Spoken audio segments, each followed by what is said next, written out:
नमस्कार प्यारे बच्चों।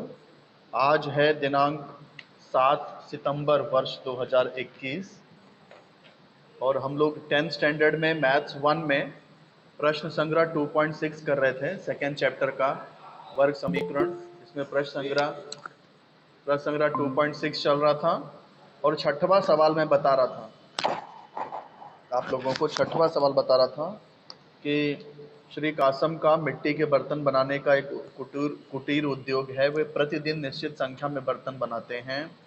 प्रत्येक बर्तन का जो लागत मूल्य है वो बनाए गए बर्तनों की संख्या के 10 गुने से 40 अधिक है।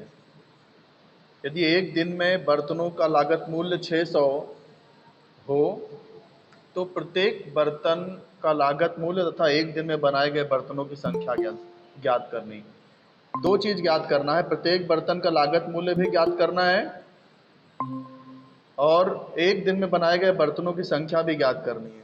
तो यहाँ देखो, ये जो लागत मूल्य है ये बनाए गए बर्तन के संख्या के 10 गुने से 40 अधिक है।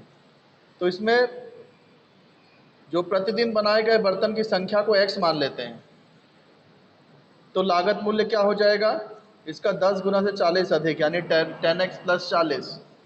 इस तरह से जैसे मैंने कल बताया था, हम लोग मान लेंगे, माना एक दिन में बनाए गए बर्तनों की संख्या x है, तो प्रत्येक बर्तन का मूल्य क्या दिया था, प्रत्येक बर्तन का मूल्य इसके 10 गुने से 40 अधिक, x के 10 गुने से 40 अधिक, यानी 10x प्लस 40।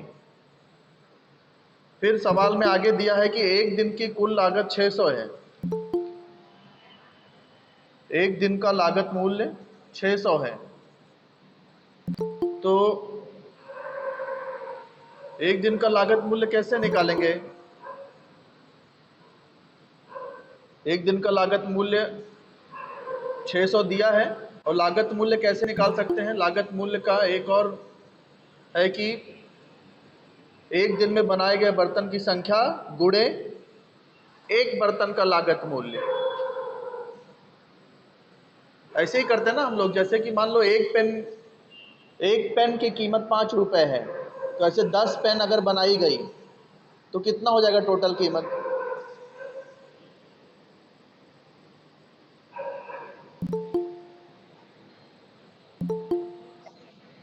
जैसे एक पेन की कीमत 5 रुपए है और ऐसे 10 पेन की कीमत कितनी हो जाएगी? तो गुणा किया ना आपने। ऐसे ही एक बर्तन की संख्या x माने हैं और हर एक बर्तन, प्रत्येक बर्तन का जो मूल्य है वो 10x प्लस 40 है। तो कुल लागत कैसे निकालेंगे? गुणा कर देंगे ना दोनों का। हाँ, तो ये दोनों का गुणा कर दिया और ये कुल लागत मूल्य 600 दिया है, तो दोनों लागत मूल्य ही है, इसलिए बराबर है।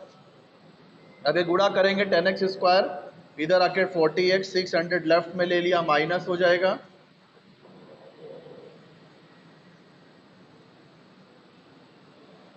हाँ, 600 को लेफ्ट में ले लिया तो माइनस हो गया।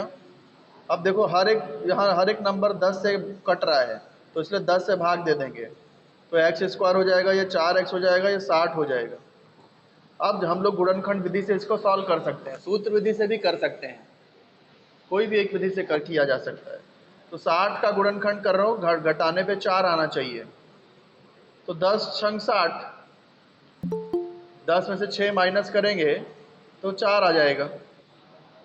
तो x square plus 10x plus minus minus 6 है तो 6x minus 60 is equal to 0। यहाँ x कॉमन हो गया, x प्लस 10 बचा, माइनस 6 कॉमन हो गया, x प्लस 10 बराबर 0। अब x प्लस 10 कॉमन है,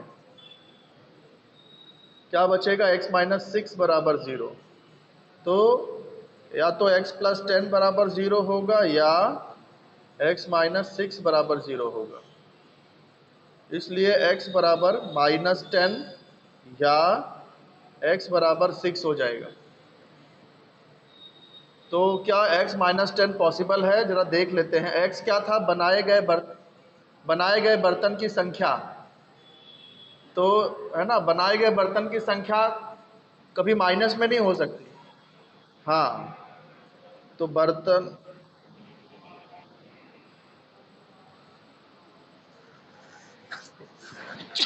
तो x क्या है? x यह बर्तन की संख्या है, इसलिए x can not equal to -10।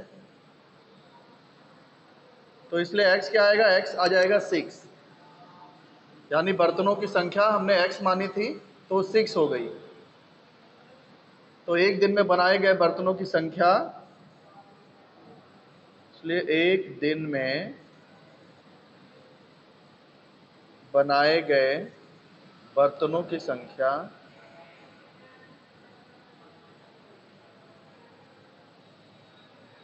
कितना दिया है? x दिया है और वो 6 है, तो यहाँ 6। ठीक है। फिर लागत मूल्य, प्रत्येक बर्तन का लागत मूल्य 10x प्लस 40 है, तो वो भी लिख देते हैं। प्रत्येक बर्तन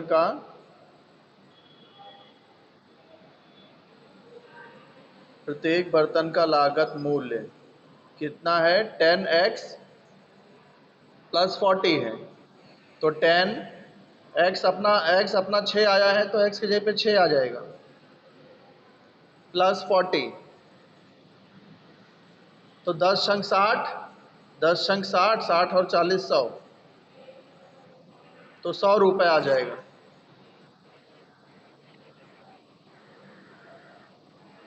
और 10 गुने से 40 ज़्यादा ना, 10x प्लस 40, तो 10x प्लस 40, तो 10 इंटू 6 प्लस 40, तो 100 रुपीज़ आ गया। यानी हर एक बर्तन का, प्रत्येक बर्तन का लागत मूल्य 100 रुपये है, और एक दिन में बनाए गए बर्तन की संख्या 6 है। समझ में आया? अब बढ़ते हैं 7वें सवाल की तरफ। 7वां सवाल करते हैं। 7वां सवाल, किसी नदी में नाव से प्रवाह की विपरीत 36 किलोमीटर जाकर वापस उसी स्थान में आने में प्रतीक को 8 घंटे लग गए। इसको मैं डायग्राम से समझाता हूं। तो जैसे कि एक नदी है, नदी हमेशा कैसे होती है? ऊपर से नीचे की ओर बहती है ना? नदी का प्रवाह हमेशा ऊपर से नीचे की ओर नदी बहती है।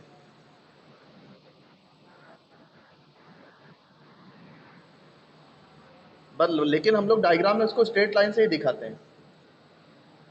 मैथ्स में हम लोग हर चीज को एक लाइन से ही दिखाते हैं, एक लाइन द्वारा, रेखा द्वारा दर्शाते हैं। तो एक नदी में नाव, हाँ, तो ये नाव है, नाव ऊपर से नदी है, ऊपर से नीचे बह रही है। अब यहाँ पर नदी में प्रवाह की विपरीत 36 किलोमीटर जाकर वापस उसी स्थान पर आने में प्रतीक को 8 घंटे लगे। यानी प्रतीक जो है नाव से, ये कौन है? प्रतीक है। प्रतीक ये नाव से प्रवाह के विपरीत दिशा में 36 किलोमीटर गया। कितना गया? 36 किलोमीटर प्रवाह के विपरीत दिशा में गया, और फिर वहां से वापस 36 किलोमीटर वापस लौटा।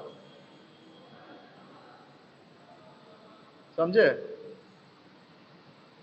तो वापस लौटा, 36 किलोमीटर वापस लौटा, तो कुल उसको जो समय लग गया वो कुल लग गए 8 घंटे लग गए। जाके आने में कुल समय कितना लग गया? समय लग गया 8 घंटे, मतलब जाने में और आने में कुल मिला के 8 घंटे लगे। 36 किलोमीटर गया, 36 किलोमीटर वापस आया, 8 घंटे लगे कुल।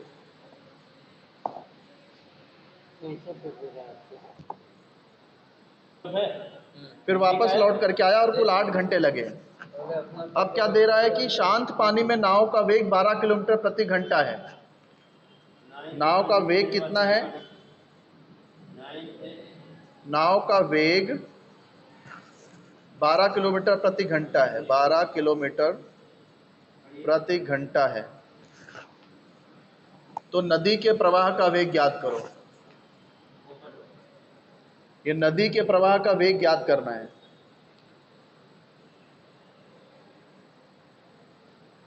नदी के, ये आपका नहीं है, नदी के प्रवाह का वेग, नहीं मेरा नहीं है। नदी के प्रवाह का वेग हमें ज्ञात करना है। नदी का प्रवाह का वेग तो क्या करेंगे, नदी के प्रवाह के वेग को हम लोग x मान लेंगे, है ना। यहां से हम लोग हल चालू करते हैं। माना नदी के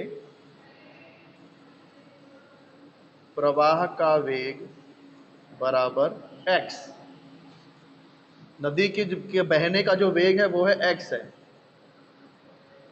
तो अब देखो, अब हम लोग जाते समय देख लेते हैं, जाते प्रवाह की विपरीत दिशा में, प्रवाह की हम लोग क्या करेंगे, प्रवाह की विपरीत दिशा में कितना समय लगा वो निकालेंगे, फिर वापस लौट के आते समय प्रवाह की दिशा में जब वापस आ रहे हैं तो कितना समय लगा, दोनों का टाइम निकालेंगे, दोनों को प्लस करेंगे, 8 घंटे आना चाहिए, है ना। तो टाइम निकालेंगे प्रवाह की दिशा में, प्रवाह सॉरी विपरीत दिशा में, क्योंकि पहले विपरीत दिशा में गया है ना वो। प्रवाह की विपरीत दिशा में नाव का वेग क्या हो जाएगा, देखो विपरीत दिशा में वेग कम हो जाएगा कि बढ़ जाएगा नाव का,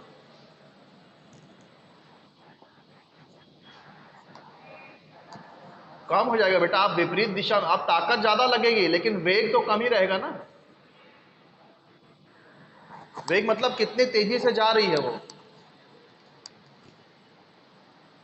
आप खुद अगर विपरीत दिशा में चलोगे तो धीमा चलोगे कि फास्ट चल पाओगे, धीमा चलोगे ना। तो नाव जब विपरीत दिशा में जा रही है तो उसकी गति स्लो हो जाएगी, उसकी एक्चुअल स्पीड 12 है, लेकिन लेकिन 12 से कम हो जाएगा। नाव का वेग शांत जल में नाव का वेग 12 है, लेकिन विपरीत दिशा में जा रही है तो कम हो जाएगा। कितना कम हो जाएगा, उसमें नदी के वेग को माइनस कर दो। जैसे मान लो कि आप अपनी ताकत लगा रहे हो 10 की स्पीड से, आप इतनी ताकत लगा रहे हो कि 10 की स्पीड से जा सकूं मैं, लेकिन नदी वहां से 8 की स्पीड से आ रही है विपरीत दिशा में, तो आपकी स्पीड कितनी हो जाएगी, 2 ही हो जाएगी ना। तो वैसे ही नाव नाव की जो एक्चुअल स्पीड है 12 की रफ्तार है, लेकिन विपरीत दिशा में जा रही है, और नदी का वेग x की रफ्तार से नदी अब आ रही है सामने से, तो 12 माइनस एक्स हो जाएगा, कम हो जाएगा नदी का वेग। ठीक है, अब दूरी कितनी है, कितनी दूर गए थे,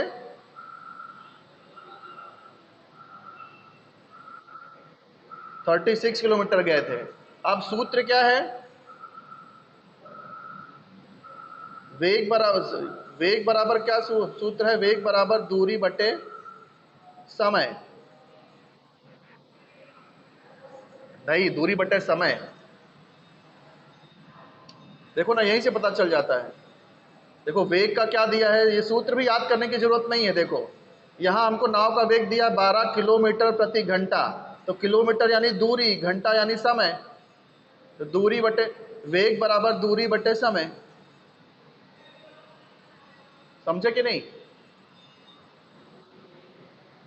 तो ये रट्टा भी सूत्र नहीं याद रहेगा तो भी आप ये देख के भी समझ सकते हो, वेग दूरी समय, त्रिया गुणा करेंगे तो क्या हो जाएगा, समय बराबर दूरी बटे वेग, समय को इधर ले लिया, वेग को इधर, क्रॉस में इंटरचेंज हो गया।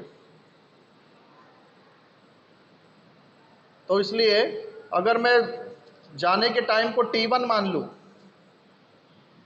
दूरी 36 किलोमीटर है, वेग कितना है 12 माइनस एक्स है, तो ये 36 किलोमीटर जाने पर इतना टाइम लगेगा। ऐसे ही प्रवाह की विपरीत दिशा में जैसे मैंने लिखा, ऐसे ही अगर प्रवाह की दिशा में लिखूं तो प्रवाह की दिशा में अगर मैं टाइम t2 ले लूं, दूरी तो उतनी ही रहेगी, 36 ही रहेगी।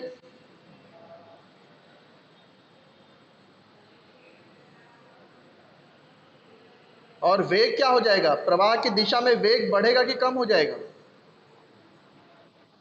बढ़ जाएगा। तो 12 की रफ्तार से तो नाव ही जा रही है और x की रफ्तार से नदी भी जा रही है, तो x प्लस 12 प्लस एक्स हो जाएगा वेग। तो जाने का समय हो गया जाने के समय इतना टाइम लगा और वापस लौटते समय इतना टाइम लगा, लेकिन टोटल टाइम कितना लगा जाकर वापस आने में? 8 घंटे लगे थे ना टोटल। टोटल 8 घंटे लगे थे, तो इसलिए इन लोग को प्लस अगर कर दें हम लोग 36 12 माइनस एक्स, जाने में लगा समय प्लस आने में लगा समय, तो ये 8 ही आएगा ना। अब इसको कैसे सॉल्व करते हैं? नीचे का गुणा नीचे हो जाएगा, ऊपर तिर्यक गुणा हो जाएगा। 36 गुणे 12 प्लस एक्स प्लस 36 गुणे 12 माइनस एक्स बराबर 8। अब ये 36 गुणे 12 करो तो कितना आएगा?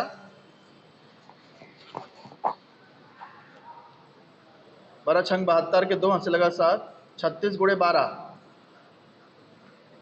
12 छंग 72 के 2 हाथ से लगा 7, 12 तिहाई 36, 36 और 7 42, 42 प्लस 36 इंटू एक्स करेंगे, 36x प्लस 12 छंग 72 के 2 हाथ से लगा 7, 12 तिहाई 36 और 7 42 माइनस 36x अपॉन, देखो ये a minus b a plus b है, तो ये 12 स्क्वायर माइनस एक्स स्क्वायर हो जाएगा। फार्मूला लग जाएगा ना, a minus b a plus b, a square minus b square होता है is equal to 8 plus 36x minus 36x cancel हो गया, तो ये कितना हो जाएगा? देखो ये प्लस हो जाएगा 844, 12 का square 144 minus x square is equal to 8। तिर्यक गुणा कर देंगे, तिर्यक गुणा करेंगे तो कैसे हो जाएगा? 8 का गुणा, 8 का गुणा किस में हो जाएगा? 8 का गुणा हो जाएगा 144 माइनस एक्स स्क्वायर में, 144 माइनस एक्स स्क्वायर। और दूसरी तरफ क्या बचा है? दूसरी तरफ 844 बचा है, तो यहाँ पर 844 रहेगा। तो ये 8 से कटेगा नहीं ना? नहीं कटेगा, तो 8 से गुणा कर देते। चलो 8 चौक 32, हाथ से लगा 3, 8 चौक 32 और 3 35 के 5 हाथ से लगा 3, 8 एकम 8 और 3 11 minus 8 x square is equal to 844। ठीक है, तो इसको कैसे करेंगे?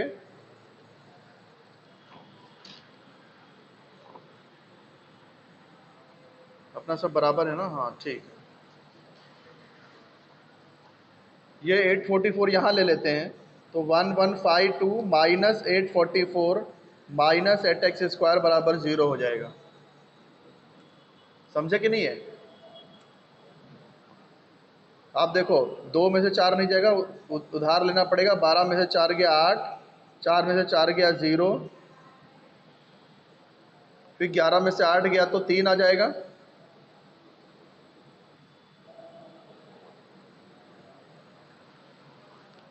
अब देखो ये दोनों किससे कट रहे? कुछ कॉमन है यहाँ पे,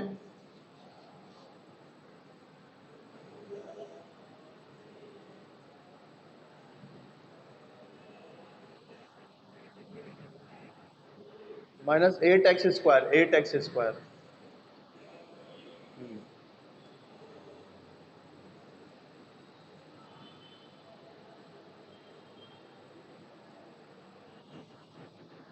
हाँ किससे करेंगे? 4 कॉमन है, 4 4 से कर दो, है ना? 4, 4 से दोनों कट रहा है ना, 4 से दोनों पक्षों में भाग देने पर।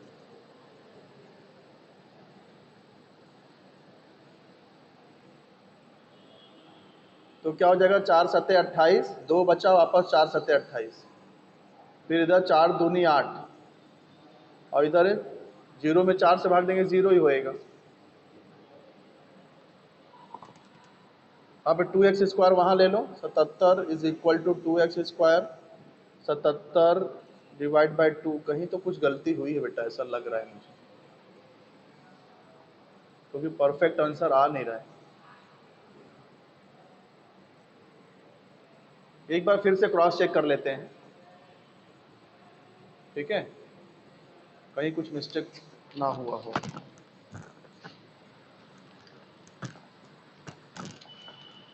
36 किलोमीटर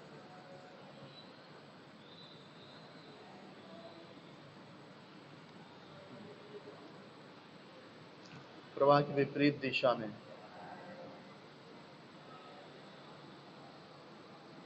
दूरी बटे वेग,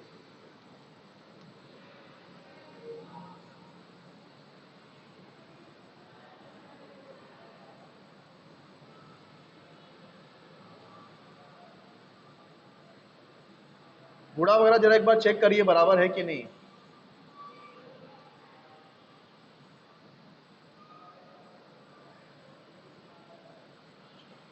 और 7,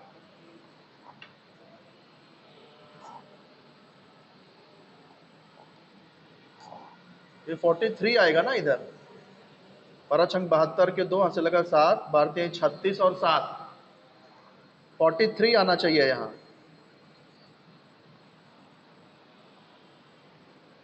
तो ये कितना हो जाएगा, 64 हो जाएगा, 864 हो जाएगा। गलती समझे बेटा आपको, 864, ये 864 हो जाएगा, ये भी 864। तो वापस से इसको करते हैं, चलो 2 में से 4 नहीं जाएगा तो उधार ले लेंगे, तो 12 में से 4 गया 8, इधर 4 बचा, फिर यहाँ से उधार लेंगे 14, 14 में से 6 गया 8, 10 बचा, 10 में से 8 गया 2। कैलकुलेशन करो बेटा आप लोग भी।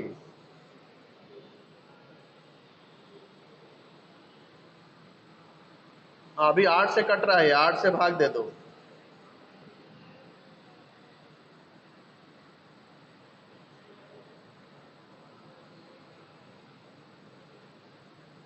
तो 8 से भाग देंगे कितना आ जाएगा, 8 त्रिक 24, 8 त्रिक 24, 4 बचा, 8 छंग 48, माइनस इधर 8 कट जाएगा, x² बराबर 0, x² वो साइड ले लो तो 0, ये माइनस x² वहाँ प्लस x² हो जाएगा। 36 इज इक्वल टू x², वर्गमूल ले लोगे तो क्या हो जाएगा, x² का वर्गमूल x और 36 का वर्गमूल 6, तो x 6 आ गया, यानी नदी के प्रवाह का वेग जिसे हमने x माना था वो 6 किलोमीटर प्रति घंटा है। नदी के प्रवाह का वेग कितना है, 6 किलोमीटर प्रति घंटा है। समझ में आया बेटा आप लोग को। नदी के प्रवाह का वेग बेटा, नदी का प्रवाह, हाँ, नदी 6 इस स्पीड से बह रही है, समझे। स्टार्टिंग में ये एक गलती हो गई थी, इसके लिए आंसर नहीं आ रहा था। 36 गुणे 12 430, हाँ इसको सुधार लीजिएगा। अब 8वां सवाल करते हैं। टाइम खत्म होने को आ गया ना, हाँ फिर नहीं कर पाएंगे, ठीक है कल करते हैं, ओके, कल जहाँ तक हो शायद खत्म हो जाएगा ये। तो आप लोग बेटा एक बात जरा याद रखिए, रोज एक एक एक्सरसाइज किया करिए मैथ्स का। क्या, ये वर्ग समीकरण सेकंड चैप्टर मैथ्स 1। आप लोग बेटा कैसा किया करो मालूम है, रोज जो है एक पुरानी कोई भी एक्सरसाइज किया करो और एक जो फ्रेश कर रहे हैं वो किया करो, अगर अच्छा एकदम तैयारी करनी है मैथ्स की तो, ठीक है। ये आप लोग होमवर्क डेली किया करो। चलो अच्छा मैं रखता हूँ क्योंकि दूसरे लेक्चर का टाइम भी हो रहा है, चलो बाय बेटा।